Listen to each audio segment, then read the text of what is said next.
세상이 받아줄 수 없다면 세상이 받아주지 못한 우리를 받아준 예수님의 교회가 아이들을 받아주어야 합니다.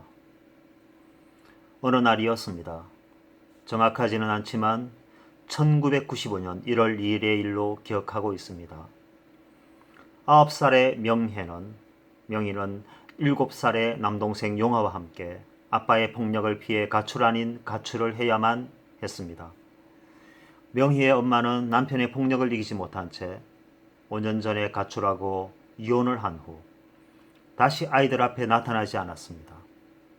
그의 겨울은 유난히 추웠습니다. 명희의 아빠는 술에 취해 집으로 돌아와 아이들을 깨웠습니다. 명희는 엄마와 닮았다는 이유로, 용화는 엄마를 좋아했다는 이유로 그렇게 맞고 또 맞으며 살아야 했습니다. 주변에 이웃들이 있지만 언제나 외면하였습니다. 불쌍한 건 알지만 명희 아빠와의 잦은 마찰이 싫어서 모른 척 해버린 것이었습니다. 폭력이 얼마나 극심했을까요? 추운 겨울 갈 곳 하나 없는 어린아이 둘이 가출하여 거리를 헤매고 있었습니다. 돈 한 푼 가진 것 없는 명희는 동생 용화가 먹고 싶어하는 찐빵 하나를 주기 위해 시장통에서 찐빵 하나를 훔쳐서 달아나야 했습니다. 찐빵 하나가 무엇이길래? 어른이 아이가 배가 너무 고파서 먹고 싶어 한다면 거저 줄 수도 있는 문제가 아닐까요? 그런데 끝까지 뒤쫓아 아이를 잡아서 욕하고 때리고 찐빵을 땅바닥에 내던져 버렸습니다. 명희는 땅바닥에 던져져 부서져 버린 찐빵 하나를 들고 용화에게로 갔습니다. 용화는 명희 누나를 길에서 기다리다가 심한 감기에 걸려 버렸습니다. 명희는 동생이 아픈데 어떻게 할 수가 없어서 집으로 돌아가려고 했습니다.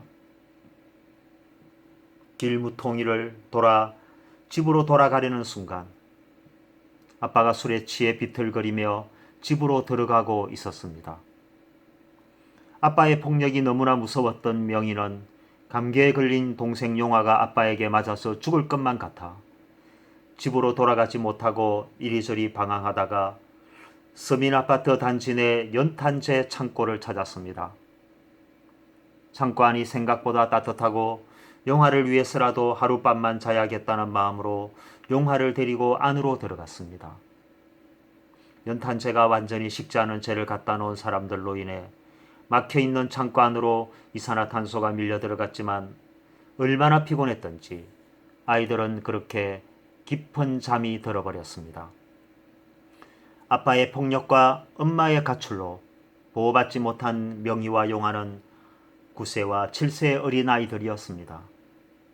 아이들은 거리에 버려졌고 누구나 아이들을 돌보거나 지켜주려고 하지 않았습니다. 가출한 지 26일째, 아이들이 죽은 지 3일째.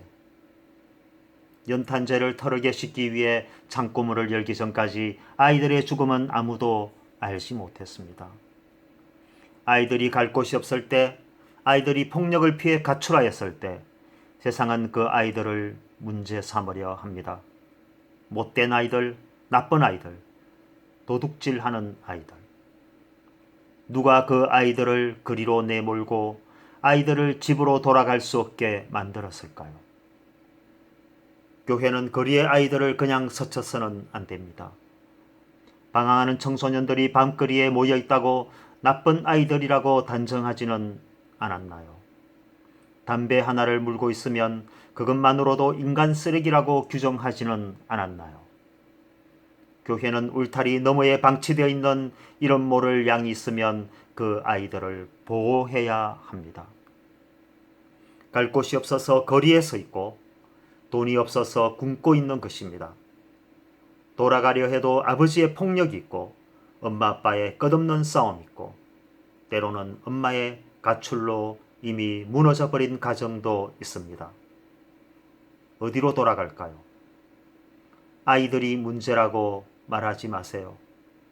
그러면 아이들은 어른이 문제라고 생각할 것입니다. 세상이 받아줄 수 없다면 세상이 받아주지 못한 우리를 받아준 예수님의 교회가 아이들을 받아주어야 합니다.